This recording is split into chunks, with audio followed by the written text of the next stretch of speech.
안녕하십니까.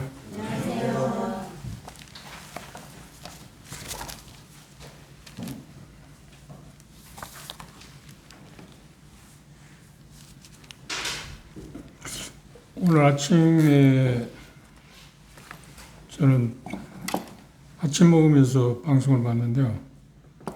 오늘 본문에 있는 내용하고 좀 비슷한, 비교하면 그 대수로 말하면 그 표현할 수 없을 만큼 작은 겁니다. 그렇죠? 그런데 이 본문에 나오는 것을 조금 우리가 그 대선에 성공해서 대통령을 지지하고 했던 사람들이 환호하는 그런 모습에서 좀 그 어떤 것을 볼 수 있지 않나 그런 생각을 할 수 있었습니다. 본문을 보고 생각해 보도록 합시다. 요한계시록 11장 15절에서 끝절 19절까지 보겠습니다. 요한계시록 11장 15절에서 19절입니다. 제가 먼저 15절 읽겠습니다. 한 절씩 교도하겠습니다. 일곱째 천사가 나팔을 불매 하늘에 큰 음성들이 나서 가로되 세상 나라가 우리 주와 그리스도의 나라가 되어 그가 세세토록 왕노릇 하시리로다 하니 하나님 앞에서 자기 보좌에 앉아있던 24장로가 얼굴을 하나님께 보고 하나님께 경배하여 감사하옵나니 옛적에도 계셨고 시방도 계신 주 하나님 곧 전능하신 이여 친히 큰 권능들을 잡으시고 왕노릇 하시도다. 이방들이 분노하며 주의 진노가 되어 죽은 자를 심판하시며 종 선지자들과 성도들과 또 작은 자든지 큰 자든지 주의 이름을 경외하는 자들에게 상 주시며 또 땅을 망하게 하는 자들을 멸망시키실 때로소이다. 19절 함께 이에 하늘에 있는 하나님의 성전이 열리니 성전 안에 하나님의 언약궤가 있으며 또 번개와 음성들이 일성과 지정이 큰 우박이 있다.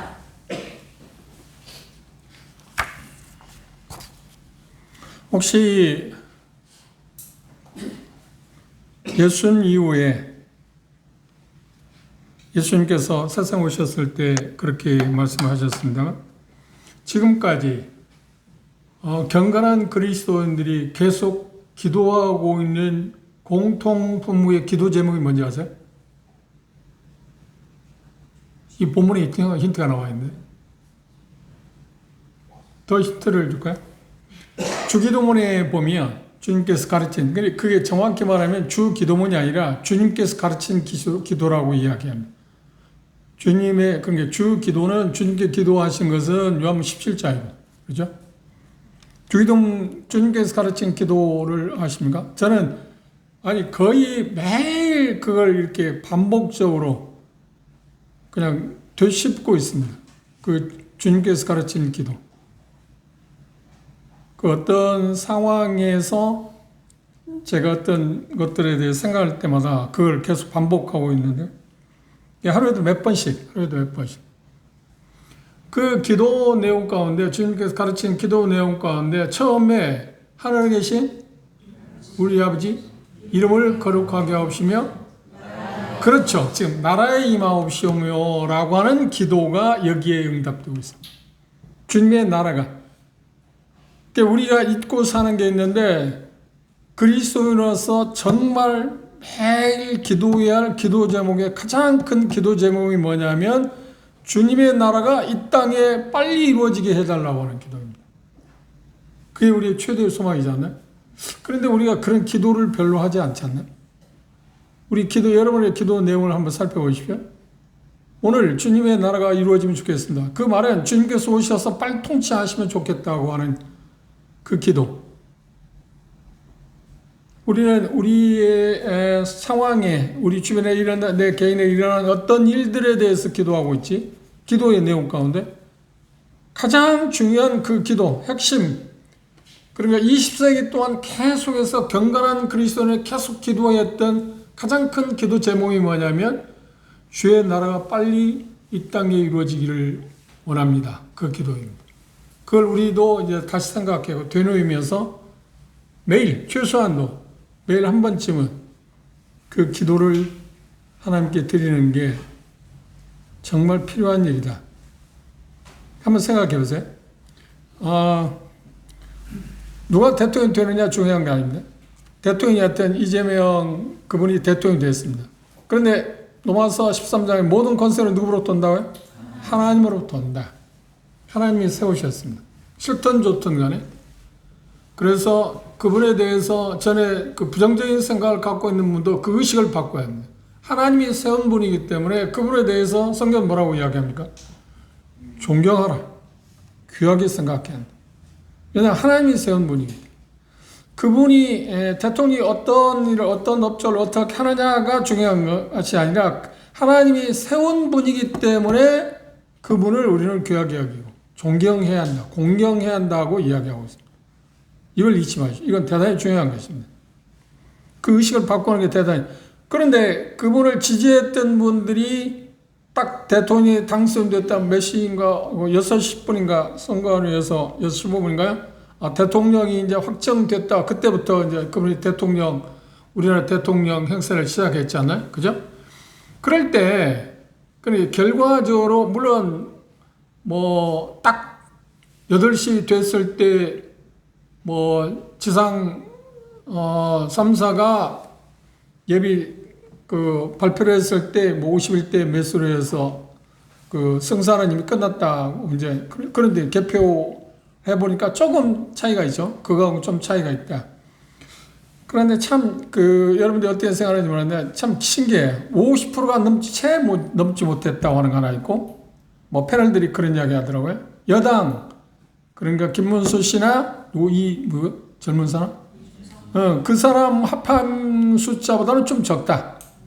그런 여러 가지, 그러니까 정치 평론가들이 생각은 그래서 좀 교만한 그 마음을 조절할 수 있게 했다 하는 그런 쪽에 어떤 타당성이 있어요. 만일에 50% 이상이 넘었을 경우에는 좀 생각이 사람이기 때문에 달라질 수 있을 텐데 50%를 넘지 않고 여당의 두 후보의 표보다는 좀 적게 나왔다라고 하는 그런 것들 통계를 봤습니다. 그게 중요한 게 아니라 그를 지지했던 수많은 사람들이 민주당원들이고 어떻게든 당원아일지라도 중도층에 있든 간에 그분이 대통령이 되면 좋겠다고 생각한 사람들이 그분이 대통령이 됐을 때 뭐라고 했나요? 어떤 행동을 하던가요?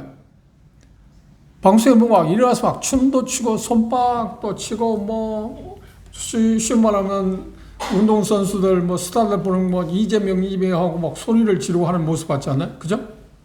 근데 이 본문의 말씀에 보면 예수님께서 오셔서 이 땅에 그분의 나라를 세우셨을 때 어떤 일이 벌어졌나요? 그렇지. 그것하고 비슷한, 그러니까 전혀 게임이 안 되는 거지만 그것을 저는 좀 보였어요. 이 본문을 보면서 계속 묵상하는 가운데 저런 것도 좀 우리가 이 세상 삶의 저런 모습을 보면서 예수님께서 친히 오셔서 온 세상을 그분은 이재명 대통령이 우리 한국의 대통령이 되는 게 문제가 아니고 그분은 온 세상을 지배하시고 그분의 왕국을 세우시는 그 모습을 보고 피조물 들었던 겁니다. 제일 먼저 찬양하는 부류가 뭔가? 몇몇의 부류가 있습니다. 그 중에 특별한 부류가 누군가요? 24장로입니다. 교회를 대표하는, 거듭난 사람들을 대표하는 그들이 하나님께 엎드려 경배하는 모습을 나왔습니다. 찬송한다고 하는 것은 그만큼 환호한다고 하는 것의 표현 아닌가요? 그렇죠? 그것이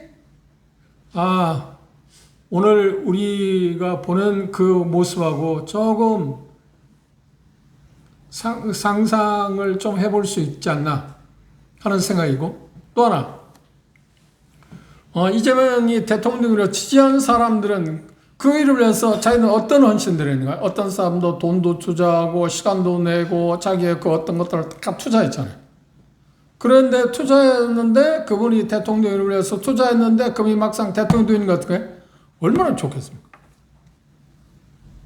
그렇죠. 그쪽에서 이제 그분이 별로 대통령이기를 원하지 않는 사람들 입장에서 비참한 일입니다만, 그렇죠? 그런데 지지하는 사람들 그분이 대통령 됐을 때 얼마나 기뻐하고 좋아하는 거야. 들때 흥분하는 모습을 봤지 않나요?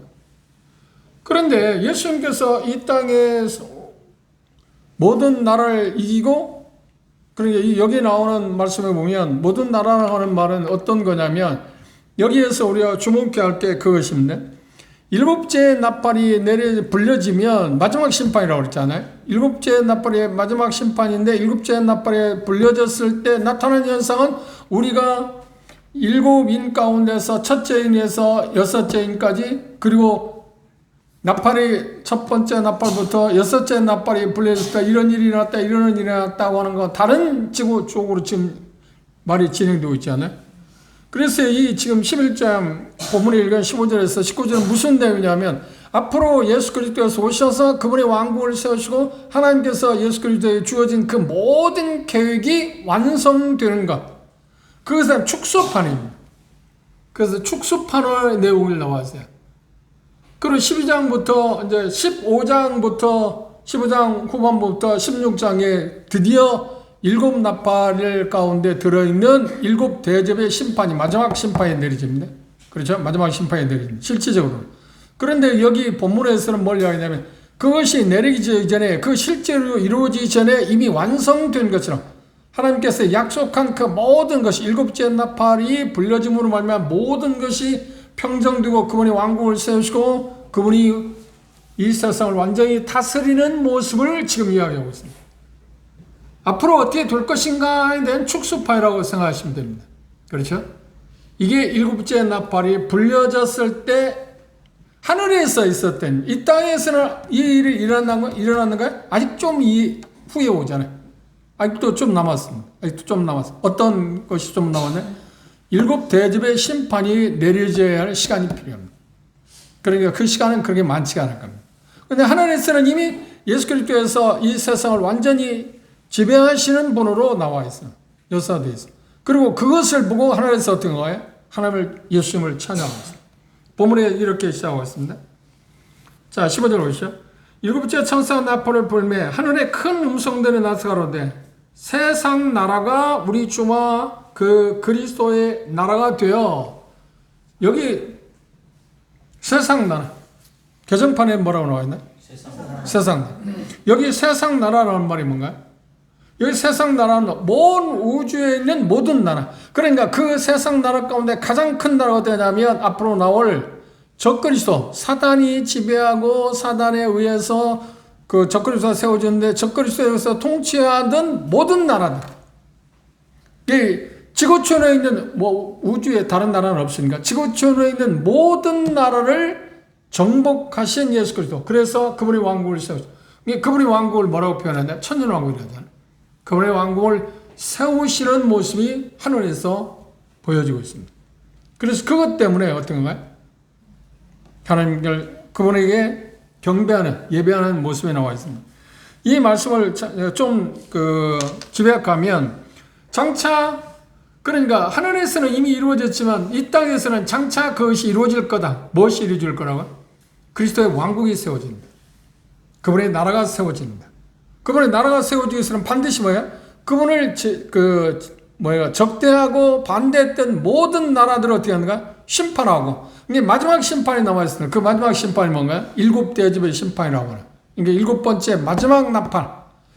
정확히 말하면 일곱인 가운데 마지막 인이 떼어짐으로 말미암아서 그분이 드디어 어떤가요? 모든 죄에 대해서, 여기 표현하는 모든 세계를 지배하고 그분의 나라를 완성하고, 그래 천정왕국이 되고, 잠시 여기 나오는 것처럼 사단을 풀어줌으로 말미암아서 또 아마겟돈 전쟁을 통해서 드디어 최후의 사단, 죄, 그리고 사막, 그리고 모든 열국을 지배하고 통치하시는 그분의 모습으로 나와 있습니다. 그런데 그것은 어떤다고요? 지금 잠시 이 땅에서는 이루어지지 않고 있습니다. 이 땅에서는 지금 잠시 뭐가 있냐면, 여기 10장에 나오는 것처럼 이스라엘과 유대인의 관계, 그 어린 양 되신 예수 그리스도를 죽이려고 하는 사단의 계략, 그리고 그가 세워지는, 사단에서 세워지는 정부, 적그리스도라는 13장 내용, 그것들이 계속 이어져 가고 있는 내용이 나와 있습니다. 그러니까 이 본문은 지금 이야기하는 게 말씀드린 것처럼 그것이 완성되어질 것을 이미 축소판으로 미리 뭐라고 쉽게 말하면 예고해주는, 정리해주는 내용이라고 그렇게 이해하시면 됩니다. 그 내용이 첫 번째가 장차 그분이 오셔서 모든 세상을 지배하고 승리하실 거다. 왕국을 세우실 거다. 그 다음 두 번째 뭐냐면 그러기 위해서는 반드시 그분을 대적하는, 그분이 왕됨을 원하지 않는 모든 나라들을 지배해야 하잖아요. 이게 심판해야 합니다. 그 무서운 심판이 있습니다. 그것이 지금 마지막 화라고 표현하고 있는 것처럼 14장 15장에 있는 것처럼 이제 드디어 7 대접의 심판으로 말미암아서 마지막 심판이 내려질 거라고 하는 이야기가 있고요. 그리고 천년 통치가 끝나는 날에, 그리고 천년 왕국이 시작됩니다. 천년 통치가 끝나는 잠시 동안 사단을 내어줌으로 말미암아서 또 유혹하게 해서 아마겟돈 전쟁을 통해서 이제 드디어 모든 사단과 모든 적대 세력들을 완전히 초토화시키고 드디어 영원 왕국을 세우신다. 그 왕국으로 들어가게 된다고 하는 이야기를 하고 있습니다. 최후의 반항, 최후의 어떤 반항, 적대, 그런 반역, 그것이 있을 거라고 이야기했습니다. 여기 표현하는데 18절에서 그렇게 17절, 18절에 이야기하고 있습니다. 그 다음 또 하나 보면 네 번째로 뭐가 있냐면 장차 최후 심판과 아울러서 죽은 자를 심판한다고 표현했습니다. 아울러서 뭐라는가요? 믿는 사람들이 뭐가 있다고요? 상급이 있다. 믿는 사람들이 상급이 있다고 하는 말은 그리스도, 거듭난 사람들이 받는 상급하고 다른 겁니다. 여기에 상급이라는 말은 천년 왕국에 들어가게 되는 과정들. 우리는 이미 거듭난 사람들은 휴거되어서 공중에서 시상식은 끝났습니다. 그렇죠? 결혼식과 아울러서 시상식은 끝났습니다. 그런데 이건 이 땅에서 이루어질 일이기 때문에 교유에 대한 시상식이 아닙니다. 이 땅에 환난 가운데 있는, 그러니까 7년 환난 기간 동안에 있었던 믿는 사람들에게 주어질 상, 그것들에 대해서 악의 심판과 아울러서 성도들에게 주어지는 상급이라고 말합니다. 그런데 그 상급 가운데 빼놓을 수 없는 것이 뭐냐면 천년 왕국에 들어간다고 하는 것도 있고 영원한 왕국에 들어간다고 하는 것도 거기 포함됐기 때문에 이거 그렇다고 하면 천년 왕국에서 교회는 뭔가요? 다스리는 사람의 상을 받잖아요. 우리는 그리스도와 함께 다스린다고 그랬습니다. 받는 백성이 아니고 우리는 통치하는 통치자로서 주님과 함께 통치한다고 표현하고 있습니다. 교회의 특권이 그렇습니다. 그리고 영원한 왕국에 우리가 들어가게 될 거라는 점에서 보면 여기 상급이라고 표현할 때 그런 부분에서는 우리도 거기에 해당하는 상급은 있다. 그런데 궁극적으로 본다고 하면 그 상급이지만 그러나 교회에게 주어지는 상급은 그리스도인들이 이 세상에서 거듭난 이후 어떻게 사느냐에 대한 시상은 이미 하늘에서 우리가 휴거된 후에 하늘에서 그게 마감되었다. 그렇죠? 그것에 따라서 우리가 천년왕국에서 어떤 위치에서 주님과 함께 다스릴 건가? 영원 세계에서 어떻게 하나님을 향유할 것인가 하는 것이 결정될 거라고 하는 것이 나와 있습니다. 그런 부분을 우리가 마음 가운데 생각하시고 조금 하나씩 이제 정리해 보도록 합시다. 우리가 이미 본 것처럼 예수 그리스도에서 성부 하나님으로부터 7인이 찍혀 있는, 그러니까 봉함된, 안팎으로 쓰여 있는 봉함되어 있는 두루마리를 받았습니다. 그렇죠? 두루마리를 받았는데 첫 번째 그 인을 떼기에 합당한 사람이 없어서 요한사도 울고 있을 때 울지 마라. 왜냐하면 다윗의 자신이 모든 세상을 이겼고 어린 양이 예수 그리스도 피름을 모아 그 권세, 그 권위를 부여받았기 때문에 그걸 할 수 있다. 그걸 7인의 두루마리를 갖고 그 인을 떼실 수 있는 자격을 부여해야 된다. 그리고 그 자격을 부여받으신 예수님께 드디어 7인 가운데 첫 번째에서 몇 번째 인을 떼는 거예요? 6번째 인까지 떼는 장면이 나와 있습니다. 그리고 그 장면 가운데 대단히 세상에 엄청난 심판이 있습니다. 그러니까 그분의 왕국을 세우기 위해서는 반드시 뭐가 앞서야 한다고 그랬나요? 반역자들은 처벌이 있어요. 그렇죠. 반역자들. 그러니까 지난 시간에 본 것처럼 누가복음 20장에 있는 19장에 있는 것처럼 문 앞에 의해서 왕됨을 거절한 사람들을 죽이라 하는 그 과정이 있어야 하는 겁니다. 그것이 지금 인심판의 내용입니다. 한마디로 말한다. 그렇죠. 모든 7인의 심판의 내용 가운데는 뭐냐면 예수 그리스도를 대적한 하나님을 믿기를 거절한 사람들이 예수님께서 오셔서 그분의 왕국을 세우시기 전에 그들을 축출하는 것, 심판하고 저주하고 재앙을 내리는 것을 통해서 척결하는 내용들이 7인 심판 가운데 들어있습니다. 그렇게 여러분들이 이해하시면 가장 좋을 것입니다. 그런데 7인의 심판을 내릴 때 그 와중에도 하나님은 어떻게 해요? 그래도 한 사람이라도 구원받기 위해서 하나님이 하시는 일은 뭔가요? 그렇죠. 14만 4천 명을 보내기도 하고 또 그들을 통해서 믿은 사람들을 통해서 또 계속 저주와 심판 가운데서 그들이 돌아서고 회개할 수 있는 기회를 부여받지만 하지만 그들은 어떻게 하나요? 회개하지 않는다. 계속 회개한다. 그렇게 완고한다. 그럼에도 또 회개할 수 있는 기회를 줍니다. 그런데 그렇지 않습니다. 그런데 7째 나팔이 불려질 때는 다시 그 기회가 주어지지 않습니다. 이제 더 이상 어떤 돌아오실 수 회개할 수 있는 기회가 주어지지 않습니다.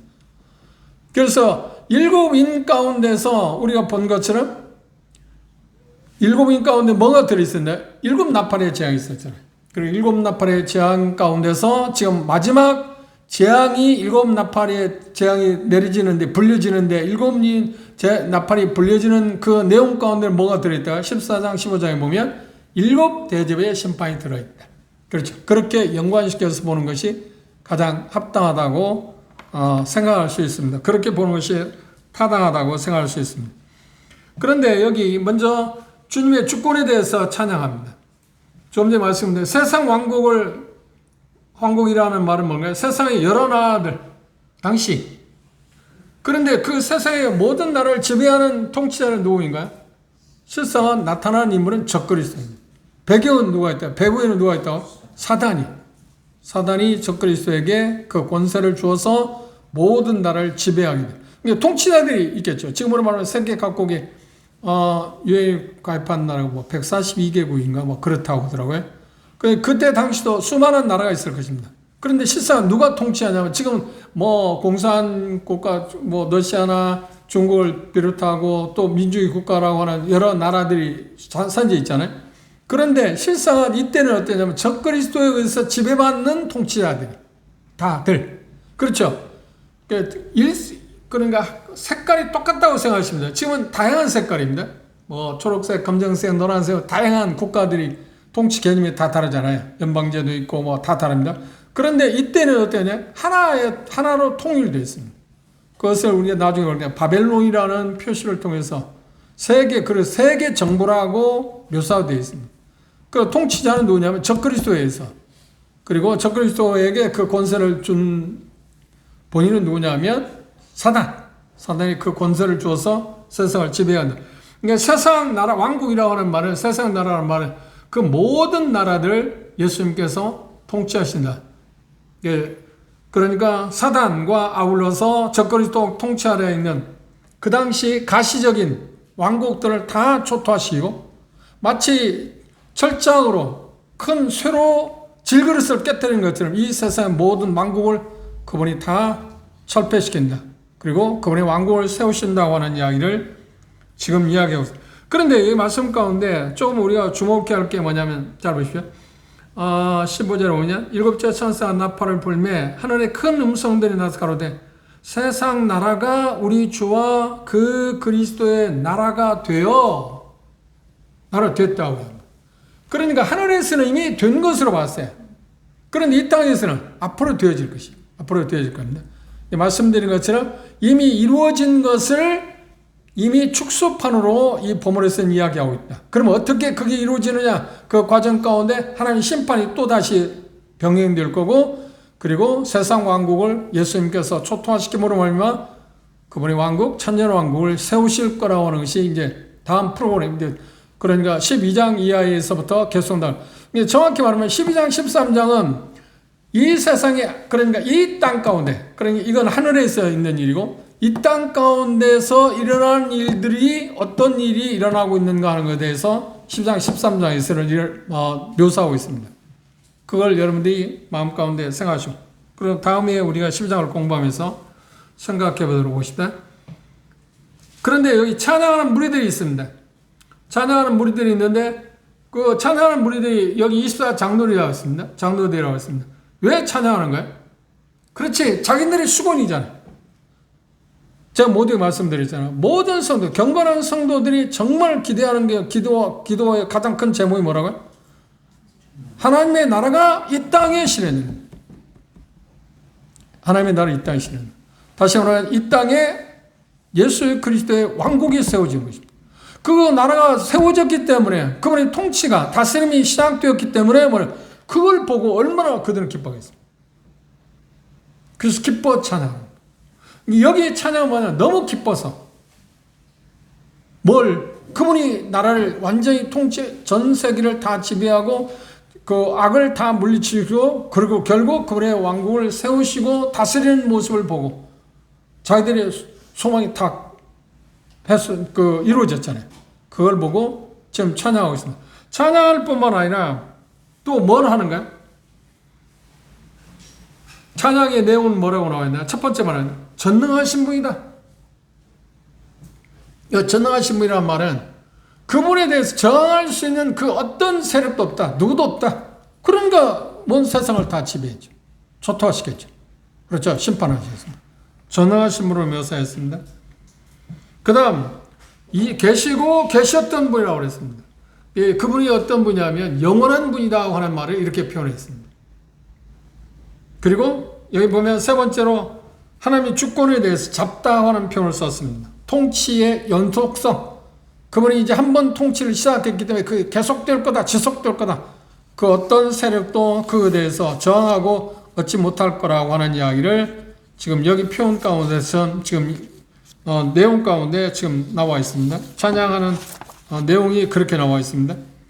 그런데 여기 보면 지금 본문은 모든 땅에 대한 세상 왕국에 대한 예수 그리스도의 우주적 통치를 지금 성취되었다 하는 것을 지금 말하고 있습니다. 그런데 여기 보면 18절을 주목해 보십시오. 17절은 감사와 예배의 내용이 나와 있습니다. 그런데 18절에 보시면 이렇게 나와 있습니다. 이방들이 분노하며 주의 진노가 임하여 죽은 자들을 심판하시며. 그런데 그분의 왕국이 세워졌는데 잠시 어떤 일이 있다고요? 우리가 나중에 공부했지만 사단을 놓아줌으로 말미암아 또 다시 그들이 반역한다. 그러니까 참 이해가 안 되잖아요. 예수께서 왕국을 세우시고 1000년 동안 통치하셨을 때 그 통치는 얼마나 영광스럽고 아름답겠습니까?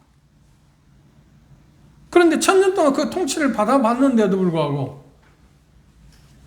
마태복음 25장에 보면 천년왕국의 그러니까 환란기가 끝나고 살아서 천년왕국에 들어가는 사람들이 있습니다. 살아서 거의 다 죽음을 당하는데 믿음을 갖고 살아서 순교당하는 사람도 있지만 순교당하지 않고 살아서 천년왕국에 들어가는 사람이 있습니다. 그런데 그들은 뭐냐면 결혼 생활을 할 게 있죠. 우리는 이 부활한 몸이기 때문에 결혼 생활을 할 수 있는 게 아니고 그들은 결혼 생활을 하지 않나요? 그래서 1000년 동안 100세에 죽은 자는 저주받은 사람, 그들이 자녀를 수없이 낳을 거 아닙니까? 환경이 너무 좋은 환경이기 때문에 지금처럼 뭐 산화 제한을 하라든지 뭐 그런 게 없이 엄청나게 숫자가 늘어날 겁니다. 그런데 그들 가운데 자녀들 가운데 이제 거듭난 그런 예수 그리스도의 통치를 받았음에도 믿지 않는 사람이 또 있다는 거예요. 이게 사단이 잠시 놓아주니까 그들을 유혹해가지고 아마겟돈 전쟁을 이룰 거라고 하는 것을 지금 여기서 묘사하고 있습니다.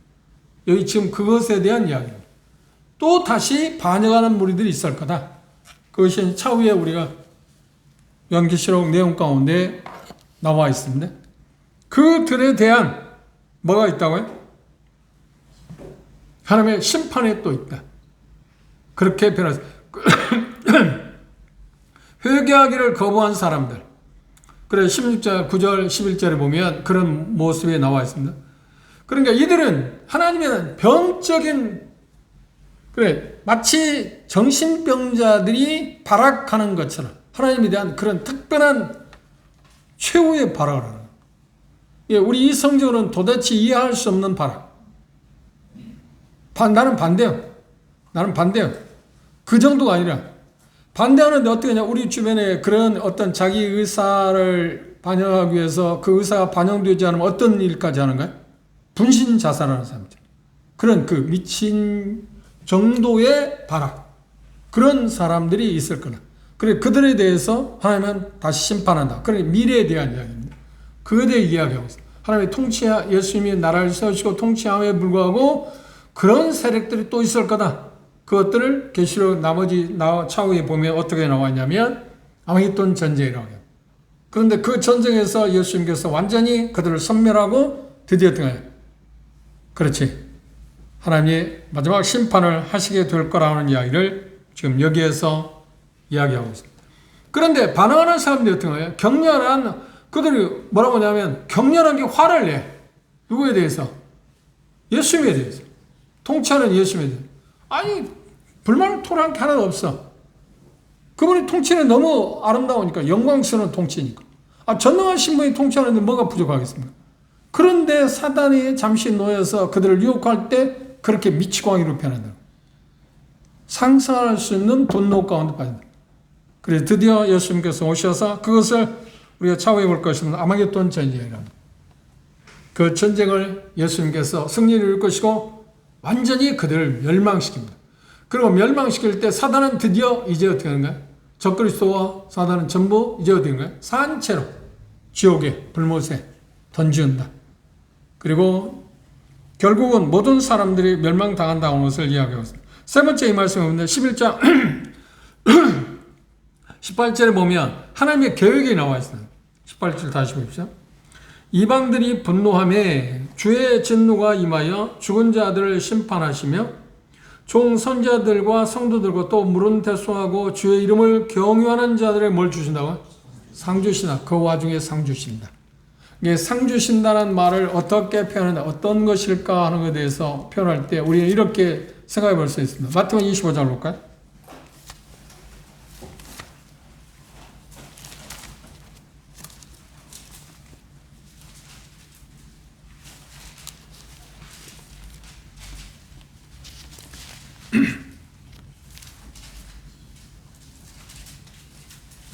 (31절입니다) 인자가 자기 영광으로 모든 선지자와 함께 천사와 함께 올 때 자기 영광의 보좌에 앉을 거다. 그렇죠? 지금 이게 지금 차왕후에 대한 이야기입니다. 그런 모든 민족을 그 앞에 모고 각각 분별하기를 목자가 양과 염소를 분별한 같이 할 거다. 그리고 내용이 보면 양편에 소했는데 짐승 양편에 속한 사람들에 대해서 뭐라고 표현하냐면 45절 이에 임금이 대답해 가라사대 내가 진실로 너희에게 이르노니 이 지극히 작은 자 하나에게 하지 아니한 것이 곧 내게 하지 아니한 것이라 하시리니 저희는 영벌의 의인들은 어디에? 영세에 들어간다. 지금 의인들에 대한 이야기입니다. 환난 기간 동안에 예수 그리스도에 대해서 반대하지 않은 사람들 그리고 천년왕국 통치 가운데서 그에 대해서 영광을 돌리고 하나님께 그러니까 천년왕국의 계시록 에스겔서 43장 이하에 나오는데 그때 천년왕국에도 뭐가 있냐면 성전이 세워집니다. 제3성전이 아니고 제3성전은 이미 사단에 의해서 적그리스도에 세워진 건데 그 불타 없어질 거고 천년왕국이 시작될 때 예루살렘에 성전이 세워집니다. 그게 에스겔서 43장 이하에 나와 있는 말씀입니다. 그때 믿음을 갖고 있는 사람들은 어떤가요? 다 가서 함께 경배하고 하나님을 찬양하고 할 거 아닙니까?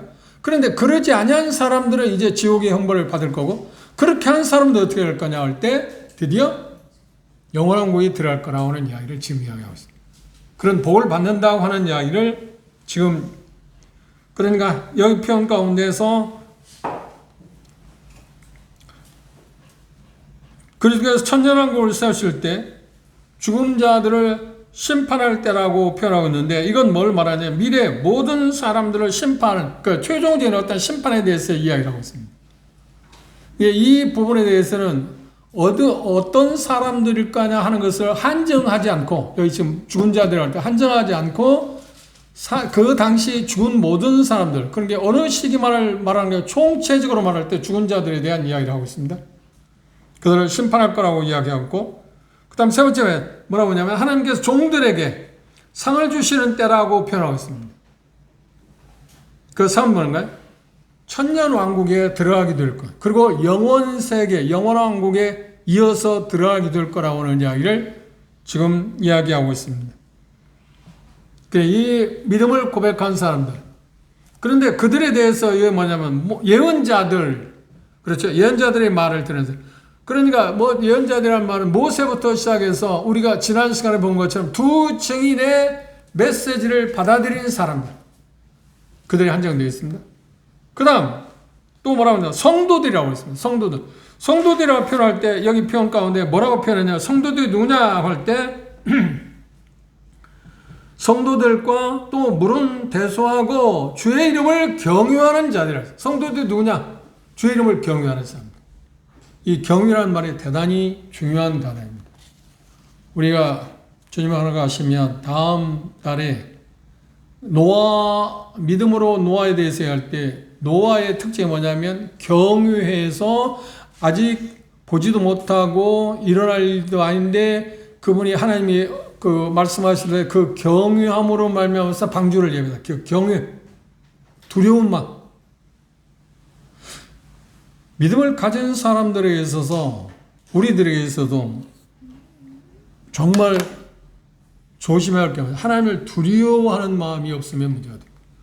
하나님을 경시하는 것은 정말 무서운 일입니다. 우습게 여기는 것, 가볍게 생각하는 것. 하나님을 두려워하는 마음이 우리에게 있습니다. 그걸 경유라고 합니다. 하나님을 경외한다는 말 제가 몇 번인가 말씀드렸습니다. 뭔가 불이익을 줄 것 같다, 어떤 저주를 받을 것 같다, 심판을 받을 것 같다, 오는 어떤 부정적인 일이 당할 것 같다는 마음에서 두려운 그 두려움이 아니고 정말 사랑하고 정말 경외하고 정말 사랑하는 마음에서 존경하고 가치 있게 생각하는 그 마음에서 우러나오는 사랑하는 마음에서 우러나오는 경외감, 두려움. 그걸 지금 이야기하고 있습니다. 성도의 특징을 하나님을 두려워하는 사람이라고 합니다. 그들에 대해서 하나님이 상을 주신다. 그런데 그 상을 뭐라고 하냐면 큰 자나 물은 대소, 큰 자나 작은 자와 상관없이 차별이 없다. 그렇죠? 차별이 없다. 그 상을 한마디로 말한다면 뭘 이야기할 수 있냐면 천년왕국과 영원왕국, 영원한 세상이 들어가게 할 거라고 이게 지금 하나님의 계획입니다. 그러면 하나님의 계획을 지금 간단히 집약한다면 일곱째 나팔이 울려질 때 이제 울려졌습니다. 그리스도 왕국이 세워졌잖아요. 그렇죠? 그런데 그리스도 왕국이 세워졌는데 그리스도 왕국에 누가 들어갈 거냐? 그곳에 누가 제외될 거냐 하는 부분에 대해서 지금 18절에 이야기하고 있습니다. 제외되는 사람은 뭔가요? 그렇죠. 거역하는 사람. 그들이 죽은 자들에 대한 심판을 표현했습니다. 그리고 두 번째 뭐냐면 천장을 세워줄 때 여기 주님께서 말씀하고 있는 것처럼 미래 예언자들의 말을 듣고 성도들이라고 하나님을 두려워하는 사람들이 그곳에 들어간다. 열심히 세우시는 그 왕국에 들어가고 그 왕국에 들어갈 뿐만 아니라 그들은 또 어디까지 간다고요? 모든 성도들이라고 표현합니다. 그런데 여기서 우리가 좀 주목해야 할 게 뭐냐면 세대주의들 가운데 고전적인 세대주의자들이 있어요. 고전주의 세대주의자들은 여기 구약의 성도들과 신약의 성도들이 다르다. 이렇게 생각합니다. 그렇게 분별합니다. 그런데 수정 세대주의자는 아니야. 성도들은 같은 성도들이야. 구약 성도나 신약의 성도들은 같은 거야. 그리고 점진적 세대주의자들은 똑같이 그렇게 이야기합니다. 성경에서 구약의 성도들은 신약의 성도도 다르다. 그래서 영원한 왕국, 그러니까 쉽게 말하면 구약의 성도들은 천년 왕국에서 그들은 백성으로 남을 거고 신약의 성도들만 교회만 다스릴 거다 라고 하는 표현하고 그것까지는 좀 이해할 수 그럴 수 있는 가능성이 있을지도 모릅니다. 그렇죠? 그런데 영원한 왕국에 가서도 구약의 성도들하고 신약의 성도는 차이가 있을 거다. 그렇게까지 이야기합니다. 그런데 그렇지는 않다. 여기 표현하고 있는 것은 성도들이라고 표현할 때 똑같이 그렇죠. 환난기간에 구원받은 사람이든 구약의 성도들이든 이미 휴거된 성도들, 교회든 영원한 왕국에 다 같이 들어간다. 그리고 그들이 삶을 살 때 어떻게 살았냐에 따라서 상급을 받게 되고 행한 대로 받게 될 거라고 그랬으니까 받게 되면 그것에 따라서 예수님께서 보상할 거라고 그랬습니다. 그 표현이 여기 우리가 요한계시록 20장을 볼까?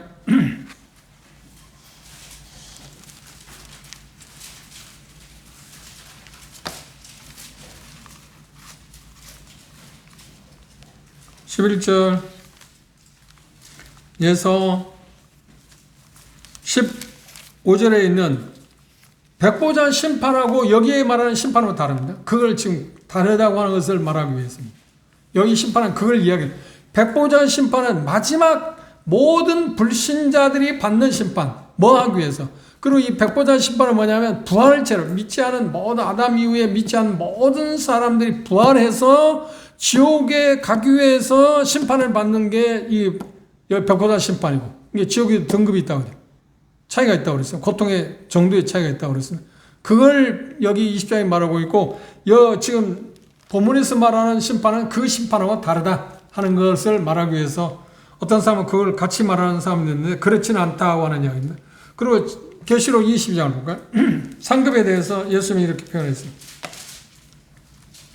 12절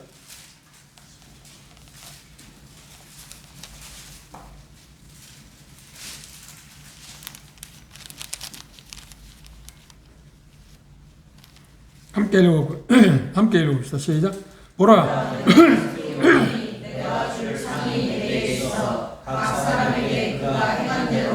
그렇죠. 각 사람에게 그 행한 대로 갚아주고 있다. 그러니까 어느 시대든 간에 예수 그리스도를 믿고 나서 천년 왕국 복음을 받았던, 영원한 복음을 받았던, 은혜의 복음을 받았던 어느 시대를 막론하고 믿은 이후에 어떻게 살았냐에 따라서 상급을 받게 될 텐데 그건 자기 행한 대로 받는다. 그렇죠? 그것에 차이가 있을 거라고 하는 것을 주님께서 우리에게 누누이 말씀한 일이 있습니다. 그런데 분명한 것은 모두 다 어때요? 왕국을 상속받는다. 그건 틀림없다. 그렇죠? 이유는 뭘까요? 그렇죠. 예수 그리스도의 보혈을 믿은 사람들이니까. 어느 시대든 막론하고. 그렇죠? 그 복음들에 대해서 우리는 생각할 수 있습니다. 그리고 19절 보십시오. 끝부분에 보면 이제 하나님과 교제와 뿐만 아니라 밀접한 관련에 대해서 이야기해요. 그분과 뗄래야 뗄 수 없는 관계에 있다. 19절 읽어봅시다. 일곱째 나팔은 믿는 사람들과 하나님 사이에 영원한 깨지지 않는 뭐가 있다고요? 교제, 밀접한 관계가 있다 묘사하고 있어. 그 표현을 19절에 이렇게 표현했어요.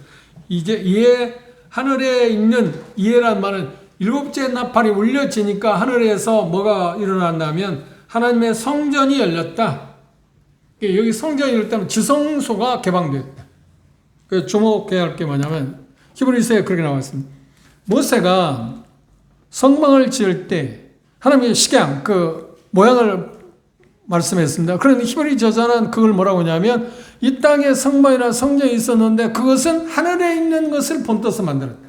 하늘에 있는 것을 본떠서 만들었다. 성전이라고 할 때 하늘에 있는 성전을 지금 이야기합니다. 하늘에 있는 성전이 여기 보면 거듭난 사람들은 성도들은 어떻게 해요? 열려있다. 그리고 성전 안에 하나님의 언약궤가 보이고 또 번개와 음성들과 뉴성과 지진과 큰 우박이 있다고 했어요. 언약궤가 보였다는 말은 뭔가요? 언약궤에 접근할 수 있는 게 차단됐잖아요. 성막이나 성전에서는. 그렇죠? 대제사장만 그것도 1년에 피를 가지고 가서 뿌리는 것을 통해서만 가까이 가 나갈 수 있잖아요. 그런데 히브리 저자는 우리는 어떻게 했나요? 시작에 와서는 뭐냐? 이제 그게 개방됐다. 그 개방됐다는 말을 예수 그리스도의 십자가에 몸에 돌아가실 때 어떤 현상이 벌어졌나요? 휘장이 위에서부터 아래에 찢어졌다. 그 휘장 두께가 두꺼워서 그렇게 고증에 의하면 어떻게 하냐면 말 4마리가 그 말 한 마리가 끄는 그 무게가 2톤이라고 합니다. 한 마리가 끄는 힘이 2톤의 무게. 이게 4마리가 코너 이렇게 직사각형입니다. 그 휘장 4규퉁에 끈을 메고 아무리 잡아다녀도 찢어지지 않을 만큼 견고한 그런 휘장입니다. 그런데 예수께서 십자가에 못 박혀 돌아가시고 다 이뤘다는 순간 아래에서부터가 아니라 위에서부터 찢었다. 그 말은 뭐예요? 이제 하나님께 자연스럽게 나아갈 수 있다. 우리 히브리 저자는 4장에 말하는 거예요. 이제 은혜의 보좌 앞으로는 항상 담대함으로 나갈 수 있다. 그런데 하늘에 여전히 그것도 열려있다. 언약궤가 보였다는 말. 그러면 언약궤를 가까이 할 수 있는 하나님의 성전에 자연스럽게 들어갈 수 있는 방법은 뭔가요? 거듭난 예수 그리스도의 보혈을 말미암아서 이미 용서를 받았기 때문입니다. 그래서 이제 이들 그 당시에 7번째 나팔이 불려지니까 모든 당시의 사람들이 어떻게 했냐면 하나님과 친밀한 관계를 누릴 수 있게 되었다는 것을 이렇게 상징적으로 지금 묘사하고 있습니다. 그러니까 일곱째 나팔이 불려졌을 때 나타난 현상 가운데 두드러진 게 뭔가요? 일곱째 나팔이 내려졌다 두드러진 현상이 뭔가요? 우리가 본 것처럼 첫째 뭐라고요? 예수 그리스도께서 모든 세상을 지배하고 왕국을 세우십니다. 그렇죠? 그리고 예배가 있다. 그것 때문에 감사하고 찬양하는 예배가 있습니다. 그렇죠? 그리고 세 번째는 뭔가요? 그럼에도 불구하고 반항하는 무리가 또 있다. 그래서 또 그들을 심판하게 됩니다. 그리고 이 표현 가운데 보는 것처럼 상급이 주어진다. 반대하는 사람들은 죽음을 당하고 멸망을 당하겠지만 환영하는 사람들은 왕됨을 원하는 사람들은 이제 영원한 왕국에 들어가게 된다. 보상이 주어진다는 것, 상속이 이어진다는 말을 합니다. 그럼 마지막이 뭔가요? 하나님과 친밀한 교제, 막힘없는 교제를 누릴 수 있게 한다고 합니다. 언제? 일곱째 나팔이 불어졌을 때. 그런데 우리는 이미 하나님과 친밀한 교제를 나누고 있잖아요. 이 당시는 하나님께 가까이 나아갈 수 있는 게 어느 정도 차단되어 있었던 것 같습니다. 그리고 하늘에 나갈 수 있는 방법이 없잖아요. 지금 자기들은 지금 현재 입장에서 살아있는 사람들이 주종이기 때문에 그 부분에 대해서 우리가 이 부분에 대해서 생각해 볼 수 있습니다. 여기 언약궤라는 말은 뭐냐면 언약궤 보였다는 말은 하나님의 언약 그 쉽게 얘기한다면 약속한 것을 예수 그리스도의 보혈로 말하면 완성했기 때문에 하나님께 나아가는 일에 있어서 그 어떤 누구도 막을 수 있는 게 없어져. 완전히 그런 게 사귐의 장, 교제의 장이 이제 열려졌다고 하는 것을 지금 언약궤에 보였다고 하는 말로 생각하시면 됩니다. 그리고 그러므로 말미암아서 여기 구속받은 사람, 성도들이 하나님과 교제를 어떻게 했나요? 이제 자유스럽게 할 수 있다. 담대하게, 편하게 하나님께 나아갈 수 있다고 합니다. 그곳에 나아가기 위해서는 이미 예수 그리스도께서 뭘 하셨다고요? 피를 흘리심으로 속죄를 완성했기 때문에 그 결과로 말미암아서 나아갈 수 있다고 이야기하고 있습니다. 그러면 결론 요약해 봅시다. 다시 정리해 봅시다. 일곱째 나팔이 불려졌을 때 이 본문은 뭘 이야기했어요? 지금 앞으로 되어질 일들의 축소에서 완성 단계까지를 지금 이야기하고 있습니다. 하늘에서 이야기입니다. 그리고 이 땅에서는 그것이 이제 이루어져 가는 것을 하나씩 우리 눈으로 이제 다시 요한이 볼 것입니다. 그래 내가 보면 하는 이야기를 계속하고 있습니다. 그런데 이 본문에서는 이미 하늘에서 완성된 모습을 지금 묘사하고 있다. 그걸 꼭 기억하세요. 그렇죠? 그걸 기억하시고 그러면 일곱째 나팔이 불려졌을 때 첫 번째 일이 뭐가 나타났나요? 예수 그리스도께서 모든 나라를 지배하고 통치하는 날. 그분의 왕국을 세우신다. 그게 첫 번째입니다. 그 다음 두 번째는 뭔가요? 그걸 보고 구속받은 모든 사람들이 어떤가요? 하나님을 찬양하고 그리고 예배한다. 예배하는 모습이 하나님의 전능하신 분. 세 가지로 이야기했습니다. 예배하는 모습을 이야기했습니다. 왜냐하면 그분이 이 땅에 있는 모든 적그리스도의 세상을 완전히 초토화하시고 승리하셨기 때문에 그들의 수건이었던 소망이 완전히 성취되었기 때문에 찬양하고 경배하는 예배하는 모습을 우리가 볼 수 있습니다.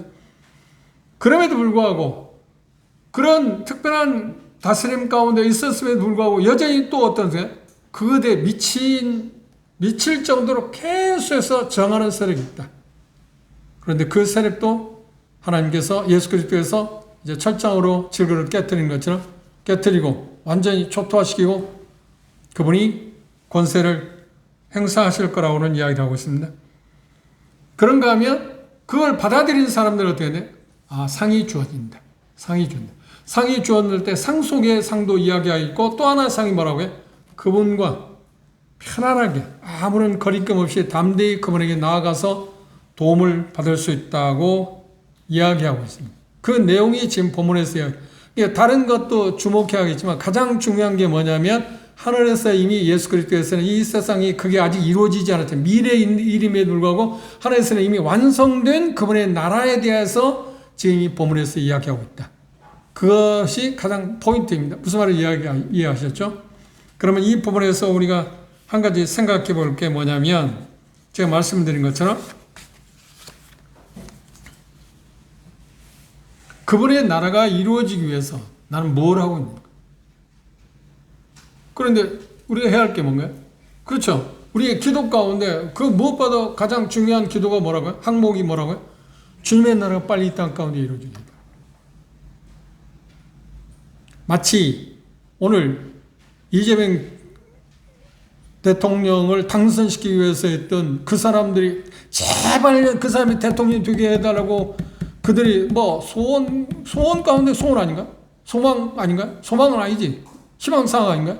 그리고 그 일을 해서 그들 가운데 대단한 많은 일들을 했어요. 공을 세웠다. 공을 세운 사람들이죠. 그래서 그들 가운데 자기 재산도 헌납하고 뭐 시간도 뭐 또 투자 다 했잖아요. 그런데 대통령 됐을 때 그들이 환호를 보았잖아요.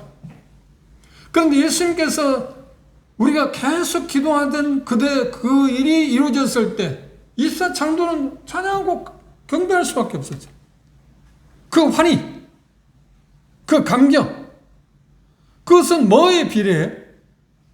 그분이 이 땅에 오셔서 그 나라를 세우기를 기대하는 마음의 정도의 차이만큼 달라지겠죠. 그걸 위해서 우리는 기도해야 합니다. 그렇죠? 그리고 그 나라가 이 땅 가운데 이루어지기 위해서 나는 오늘 뭘 해야 하고 있는가 하는 것입니다. 뭘 해야 합니까? 그건 두말할 것 없이 내게 각각 우리에게 주어진 사명을 다하는 것입니다. 충성스럽게 선한 청지기로서의 삶을 감당. 특별한 어떤 걸 해야 한다는 게 아닙니다. 그렇죠? 선한 청지기 삶. 그러니까 그리스도인다운 삶을 우리는 이 땅 가운데 개설합니다. 그분을 통해서 그분이 이 땅에 그분의 나라가 이루어지기를, 빨리 이루어지기를. 그분의 나라가 이 땅에 이루어지기 위해서는 로마서 9장에 표현한다면 뭐예요? 이방인의 충만한 수가 참인 그분을 오시나 그랬잖아요. 그래서 우리가 계속 복음을 전하는 거예요. 그래 한 사람이라도 더 빨리 구원을 받게 되면 수가 참인 그분을 오시니까 이 땅에 이루어지니까. 그렇지 않아요? 그 일을 위해서 우리는 나 자신은 뭘 투자할 건가? 그 투자는 기도하는 것도 있고 물질을 통해서 어떤 사람을 주님께 인도하는 일도 있고 성도들에게 그 어떤 선을 베푸는 것 여러 가지 거기에 다양한 것들이 있어요. 시작을 했습니다. 그리고 이들이 이 시대에 있었던 것처럼 우리는 지금 현재 하나님 앞에 나가는데 막힌 게 있나요? 없습니다. 우리 은혜의 보좌 앞에 나갈 수 있는 길이 열려 있습니다.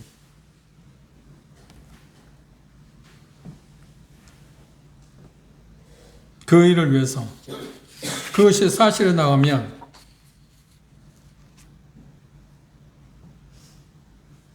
나는 어떤 노력을 해야 할 건가?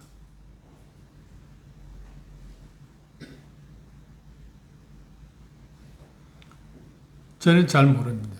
그런 쪽에 뭐 정치에 대해 잘 모르니까 정치에 대해서 뛰어들어 본 일이 없습니다.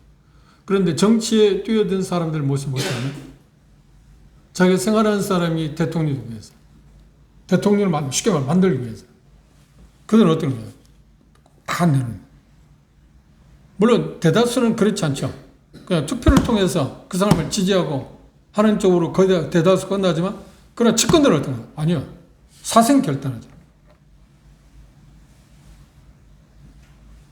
예수님께서 장차 이 세상을 다 멸망시키고 그분의 왕국을 세우시는 것이 확실한데 지금 확실하다고 이야기하고 있어요. 그 과거형으로 말하고 있어요. 이미 이루어졌다. 하늘에서는 그렇죠. 왜 하나님께 전능하신 분이니까 누구도 그걸 막을 수 없잖아요. 그럼 그게 사실이다. 나는 그 나라를 위해서 뭘 할 건가? 이게 우리의 과제입니다. 오늘 이 본문을 생각하면서 우리에게 하나님께서 주시는 메시지가 바로 그것입니다. 마태복음 28장 18절에 있을 우리에게 뭘 하나님이 요구하시는 거예요? 너희는 가서 모든 족속으로 제자를 삼아서 아들과 아버지와 성령 이름으로 세례를 주고 침례를 주고 모든 것을 가르쳐 지키게 해라. 이걸 우리가 해요. 그쪽 우리에게 주어진 사명입니다. 그리고 사도행 1장 8절은 성령이 너희에게 임하시면 너희 권능을 받고 예루살렘, 유다와 사마리아 땅끝까지는 뭐라고요? 내 증인이 되라. 그것이 우리가 해야 해요. 그 사명감을 이 본문을 통해서 우리가 고쳐합시다.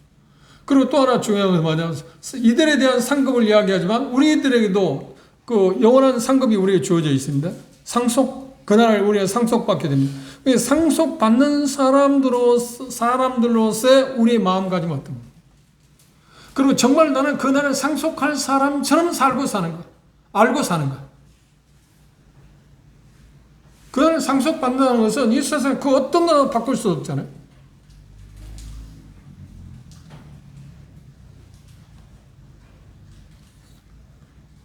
저도 그렇죠. 우리 사람의 욕망의 한계가 없기 때문에 종종 우리는 어떤 부족함을 느낄 수밖에 없잖아요. 그렇죠. 부족함을 느낄 때 우리가 하는 건 뭔가요? 하나님의 도움을 필요하죠. 하나님의 도움을 받기 위해서 우리가 할 수 있는 게 뭔가? 열려져 있어요. 뭐가 열려져 있어요? 하나님 보좌 앞에 나와. 그걸 우리는 얼만큼 잘하고 있는가? 기도 생활입니다. 하나님이 우리에게 모든 것을 준비하시고 그걸 줄 수 있는 모든 걸 열어놨는데 우리가 그걸 사용하지 잘 않는다. 그 도움을 잘 안 받는, 못 받는. 우리는 빈곤해져. 어려움을 느끼잖아요. 그렇죠? 언약궤가 보인다는 쪽에서 우리가 하나님 주시는 메시지는 그것입니다. 열려져 있는데 그분이 나아가는 일에 있어서 그리고 이 세상을 장차 다스린다고 그랬습니다. 우리는 다스릴 사람입니다. 다스리는 사람들로서 우리는 거기에 걸맞는 모습을 갖춰야 하지 않나요? 그렇죠? 물론 주님과 같아질 것입니다. 그런데 이 세상에 사는 동안 누가 봐도 저 사람은 참 그걸 할 수 있는 사람이야. 이게 대통령 선거하는데 막 결격 쌓여갖고 막 인신공격 뭐가 뭐니 부인이 고등학교밖에 안 나왔으니 어쩌니 별 소리 다 했잖아요. 그 말도 안 되는 얘기잖아요. 부인이 고등학교 나온 사람 대통령 부인이 안 돼요? 그 똑똑하다는 사람이 그 말도 안 되는 그 망언을 해가지고 망신을 해가지고. 그런데 대통령 되기 위해서는 어느 정도의 어떤 게 있어야 하잖아요. 그렇죠? 다스리기 위해서. 이 세상은 거기에 도단한 사람들이 그것 갖고 결정되는 건 아닌 것 같습니다. 그렇죠? 그 사람이 자질 문제가 대두되는 되지만 그것 갖고 결정되는 건 같지는 않아요. 사람들이 그걸 다 모르니까. 근데 우리는 그리스도 이 세상을 다스릴 사람들이니까 우리는 다스려. 그분이 오셔서 왕국을 세우시면 다스릴 사람다운 모습을 우리가 갖추고 가는 게 필요하지 않나요? 그 일에 대해서. 이 본문에서 주님께 주시는 메시지는 바로 그런 것들입니다. 그들을 우리 생각하고 다시 한번 우리 마음을 가다듬을 수 있기를 바랍니다. 기도 마치겠습니다.